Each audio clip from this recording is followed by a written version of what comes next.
Hello everyone, welcome back to another edition of the Benchmark Sports Podcast. I'm Raffi, as always. So today I wanted to take some time and talk about some of the upcoming free agents for the NHL, which opens July 1st.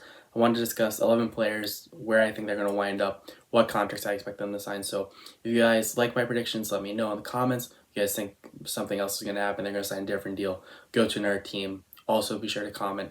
Be sure to like our video. Please subscribe as well. It's much appreciated.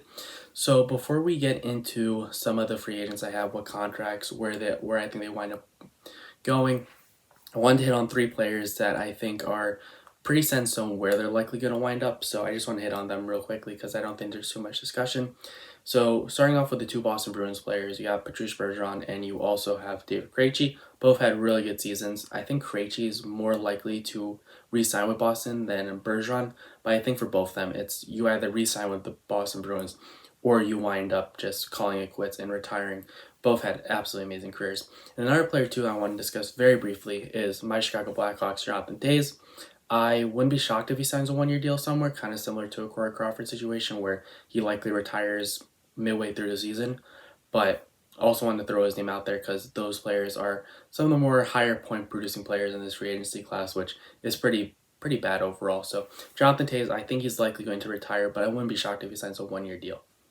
So the first player that I want to discuss as we look into this free agency class is Alex Killorn. So Alex Killorn had a breakout season this past year, had a really strong season, 64 points in 82 games, almost 30 goals. So all in all, had a really good season, kind of above his expectations, honestly. I see him more as a 40, 50 point player.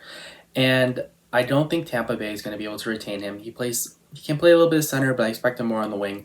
He's a very physical player, a really good playoff performer.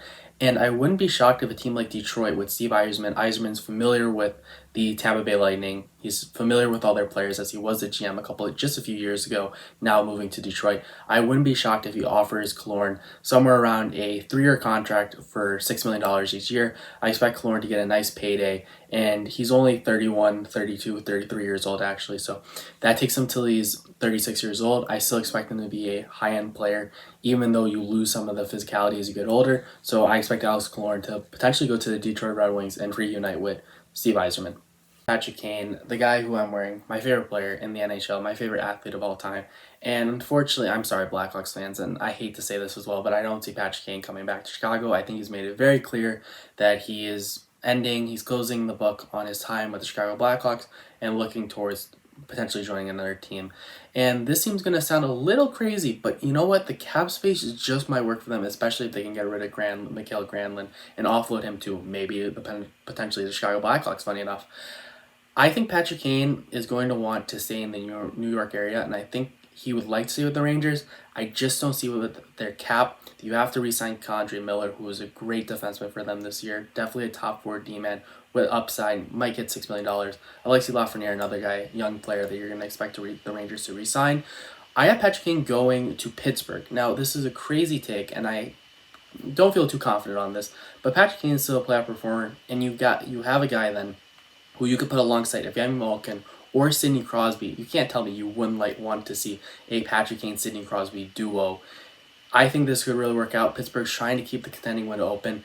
If they sign Patrick Kane for 2 years at $7 million, that takes him to the end of Crosby, Malkin, and a lot of these players' contracts of the core. So after then, you can just close the book and start fresh. So Patrick Kane going to the Pittsburgh Penguins, that sounds crazy, but who knows? It just might happen. So the next player I want to discuss is Max Domi. Max Domi had a great year with the Chicago Blackhawks. He did exactly what the Blackhawks and he both wanted, signing a 1-year prove-it deal, really played out, really showed out, and got traded to another team for a high draft pick and a second-round pick. Max Domi is a player who provides a lot of physicality. He doesn't really know where that line is sometimes, so he goes over the line sometimes, which leads him to get into a little bit of trouble.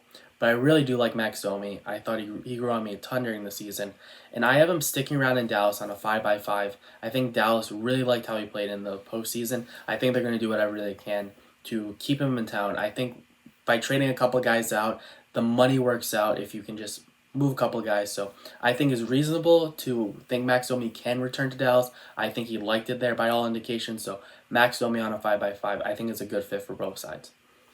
Moving on to another player in the Central Division who's going to be a free agent. I have JT Compher going to the Colorado Avalanche. I think he's going to stay on a 5.5 by 5-year contract, so that's $5.5 million for the next 5 years per year. And I think Comfort had a absolutely great season this past year. They were really looking for that second line center. It was expected to be Alex Newhook. Newhook didn't play too well. Comfort stepped into that role. He's 27 years old. I think a 5-year contract is just perfect for him. And then he has the potential as a 32-year-old to cash in again on a contract when the salary cap's gone up a lot more. Obviously, the loss of Gabriel Landeskog for next year entirely, you can put him on LTIR and you can still make some money work. So originally I thought JT Comfort was a lost cause. I didn't think he was going to come back to Colorado. Maybe even could have come to the Chicago Blackhawks. But I do expect him now to re-sign with the Colorado Avalanche now that they have this LTIR space from, unfortunately, putting Landeskog out for the entire season with an injury. So the next free agent I want to talk about is Vladimir Tarasenko. I think he might just wind up with the Carolina Hurricanes on a $7 million for the next 3 years type deal. Now, the big problem with the Carolina Hurricanes in the series with the Florida Panthers was they weren't able to beat Bobrovsky. They weren't able to get enough goals from their team. Obviously, Teravainen, a prime example, he was hurt. You lost Svechnikov a couple months prior to the playoffs starting, so the Carolina Hurricanes were certainly dinged up, but they have the cap space to make this work. And I think if you give Tarasenko a 3-year deal at $7 million, you get the guy that you were hoping to get last year when you traded for Max Pacioretty for basically pennies on the dollar from Vegas. Basically got him for free plus an additional asset. So I think this would be a really good fit for both sides. Tarasenko is a guy who has shown when he's healthy can put the puck in the back of the net. It's just a matter of Carolina wanting to take that risk again.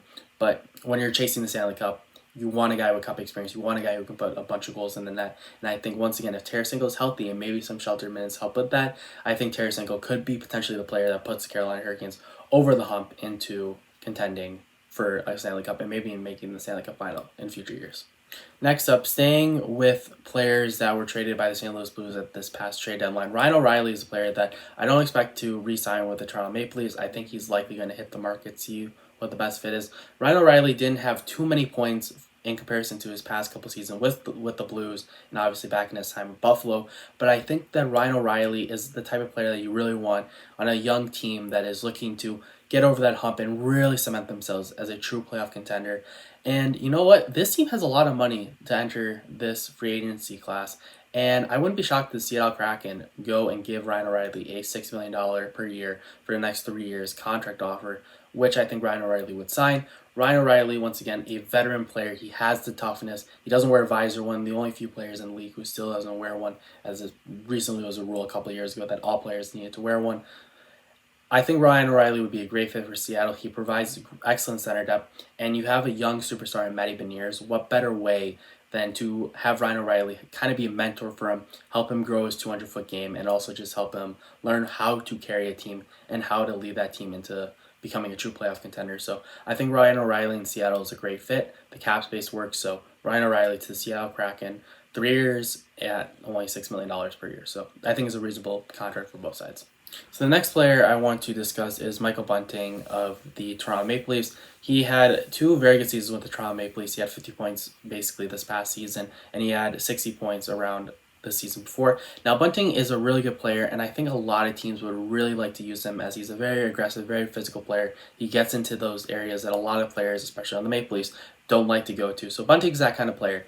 The unfortunate thing, too, is Michael Bunting did not do himself any favors this past playoff run, where he took a really dumb penalty early on in the series in Game 1. And although it opened the door for Knives, who was great in that series and great throughout the rest of the playoffs, it really set the Maple Leafs and really hurt them and really hurt his overall value, I think, going into free agency. Now, I do expect him to still get a very nice contract just because there's not too many forwards that are available.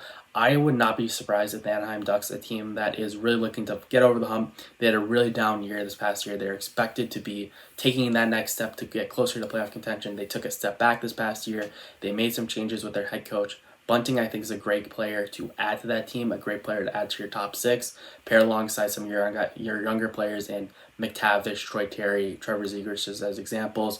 So I would not be shocked if Bunting signs with the Anaheim Ducks for $5 million for the next 6 years. The 6 years just to keep the cap hit a bit down. So I wouldn't be shocked if the Ducks make a big move trying to enter playoff contention over the next few years. The next player I want to discuss is Ivan Barbashev. Ivan Barbashev got traded from the St. Louis Blues, again in the Blues' massive sell-off, to the Vegas Knights for, I think it was a second-round pick or a first-round pick and a prospect. And to say Barbashev has played well for the Vegas Golden Knights is a gross understatement. Barbashev has clicked perfectly on that top line alongside Jack Eichel. I think he's been an amazing player. He provides the physicality that they needed. He provides some grit. He can put the puck in the back of the net. He's not a point per game player with the Vegas Golden Knights, but he's certainly made a difference for the Vegas Golden Knights. And they're a team that originally I didn't think that they can make the money work, but I think if they work around some stuff, they put Lehner on LTIR. We don't know what his situation is. Do they buy him out? We'll have to see. But I think Vegas is going to do whatever they can, even trading Alec Martinez potentially, to keep Barbashev. I have Barbashev on a $5.5 million for the next 8-year contract, staying in Las Vegas. I think this is a great fit for both teams. I think both player and the team understand that. And at the end of the day, Barbashev could get $6, maybe even $7 million on the open market, but that 8th year is going to really help him get even more money in the long term.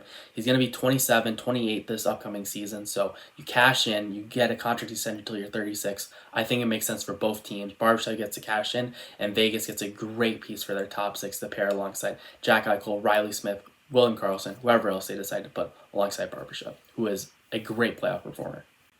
I want to take some time also now to talk about some of the defensemen in this upcoming free agency class. Now, there's not many good defensemen, or at least top 4 defensemen, so I wanted to hit on 2 of them. First off, Dmitry Orlov is a guy that played really well with Boston, at least when he first got traded there. He fell off a little bit at the end, obviously. Could have had maybe a better series versus Florida, but I don't think he was the reason why they lost that series. I think just the turnovers, and they had opportunities and they just weren't able to put the Florida Panthers away. Really hurt them, but aside from that, we're not talking about the Boston Bruins. We're talking about Dmitry Orlov. Orlov showed a little bit of offensive upside, which I think was very surprising. I think that he's going to go to Detroit. I think Yzerman's really going to start to push this team, trying to get them into a playoff spot. They were close to a playoff spot for most of the season, and then they kind of fell out. Traded Bertuzzi, traded a couple other pieces. So I think Yzerman's really going to go all in this offseason to try to bring in some pieces that are really going to bolster his team. I have Orlov signing a $5.5 million deal for the next 4 years. This might be Orlov's last potential contract to really get a nice payday. So $5.5 million, maybe even upwards of 6, depending on what the market dictates. For the next 4 years, I think is very reasonable for him. And Detroit, who really needs some defensive help, that's one of the reasons why they kind of fell off, along with their goaltending, which wasn't great either. I think bringing in a guy like Orlov, who's a stable defenseman who can play top 4 minutes and can provide the physicality, but also just be a shutdown D-man. I think this is a good fit for both sides, and I wouldn't be shocked if Orlov is a Detroit Red Wing come October. Next up, I want to talk about Matt Dumba. Matt Dumba was a player that everyone expected to be traded at the trade deadline, but because Minnesota was in a playoff spot and looking to contend, it didn't make sense for them to trade Dumba at the time. Dumba has been in trade rumors for the past couple seasons now. A lot of rumors of him getting traded for Brock Besser was one of the big things that everyone talked about that just never materialized, never happened. I have Dumba going to the Devils. I think the Devils could really bolster their defense. And again, you're going to bring back Meyer. You're going to bring back Bratt. You have some big contracts, some big tickets that you're going to have to sign. But I also think you lose Damon Severson. I don't think Ryan Graves is coming back. So you stabilize that top 4 with an offensive defenseman who is still rather young. I believe he's 28, 29, 30 in that range. So he's still by all means a younger defenseman, still in that prime that I'd say is 28 to 34 is a prime of the defenseman, at least that's what I would say. And I have him going to New Jersey on a 6x6, $6 million per year for the next 6 years. Is a bit of an overpayment, yes, but then at the end of the day, it's top 4 D-men. There's not many in this free agency class. And if you are the Devils, it's okay to put Nemec and Luke Hughes in the AHL for a little bit. Let them season a little bit if you don't feel they're ready. And you have Dumba, who is a guy, again, plays the top 4 minutes, and I think that he would be a good fit. Can be a power play quarterback as well. So Matt Dumba to the New Jersey Devils on a 6x6. Now, finally, rounding out my NHL free agents is Tristan Jarry. Tristan Jarry, I expect to return to Pittsburgh. There's not really any other goalies. Aiden Hill's made a name for himself, so maybe he gets a nice contract this upcoming offseason after his great series with the Vegas Golden Knights, which, as of recording, they haven't finished off the Panthers yet, but I think they will. Tristan Jarry, have him returning to Pittsburgh. I think Dubas would be really dumb to let him go. You have a number 1 goaltender who's been shaky at some times. We all can talk about his playoffs over the past couple of years, but he was really good in this playoffs because he didn't allow a single goal in the playoffs, which is absolutely remarkable. So I think Jari is definitely the guy in Pittsburgh in the sense of he bounced back this year in the playoffs. Yes, I know the Penguins didn't actually make the playoffs, but that was just a little joke in there.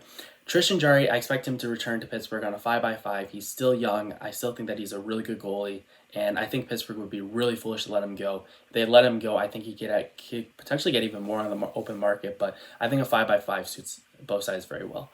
So that's all the free agents that I want to talk about today. Let me know what you guys think. Who do you guys think I'm overpaying for? Who do you think I have underpaid? Contract length, do you guys think it works out? Doesn't work out? Let me know in the comments below. Be sure to subscribe if you guys like these types of videos. Definitely let me know in the comments, and I'll be sure to do more of them. Might do some more NHL fan reaction videos in the coming weeks as we get closer to the draft and after the draft, after free agency. So let me know what you guys want to see. I'm more than happy to take any suggestions. And once again, please subscribe, and I hope you have a great rest of your day. See ya.